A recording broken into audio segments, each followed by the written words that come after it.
ஐயப்பனுடைய வரலாறு. சிவனுக்கும் விஷ்ணுக்கும் பிறந்த குழந்தை தான் ஐயப்பன். விஷ்ணு பூமியில மோகினி அவதாரம் எடுக்கும் போதுதான் ஐயப்பன் பிறந்திருக்காரு. இந்த ஐயப்பன் ஆகிய குழந்தைய சிவனும் விஷ்ணுவும் பம்பை நதிக்கரையிலேயே விட்டுட்டு போயிடுறாங்க. அந்த நேரத்துல தான் பந்தல ராஜசேகர மன்னன் அந்த குழந்தைய பாக்குறாரு.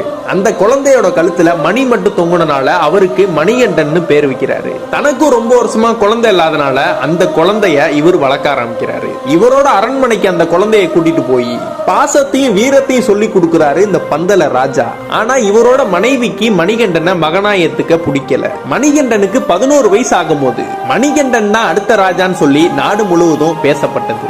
அதனால பந்தல ராஜாவின் மனைவி ஒரு பிளான் போடுறாங்க. தனக்கு உடல்நிலை சரியில்லாத மாதிரியும் அதை குணப்படுத்துவதற்கு புலிப்பால் குடித்தால் மட்டும்தான் அது சரியாகிற மாதிரியும் ஒரு பிளான போட்டு மணிகண்டனை புலிப்பால் கொண்டு வர ஒரு காட்டுக்கு அனுப்புறாங்க. அந்த பந்தல ராஜாவோட மனைவி மணிகண்டனை சாதாரணமா எடை போட்டு புலி அடிச்சு மணிகண்டன் இறந்துருவாருன்னு நினைச்சாங்க. ஆனா அங்க என்ன நடந்ததுன்னு தெரியுமா? ஆனா நம்ம மணிகண்டன் புலிப்பால் கறந்தது மட்டும் இல்லாம ஒரு புலி பட்டாளத்தோடைய புலிகளை கூட்டிட்டு வராரு மணிகண்டன். அதுக்கப்புறம் அந்த பந்தல ராஜாவின் மனைவியும் பார்த்து வியந்து போய் மணிகண்டனின் காலில் விழுந்து என்னை மன்னித்து விடுங்கள்னு சொல்றாங்க.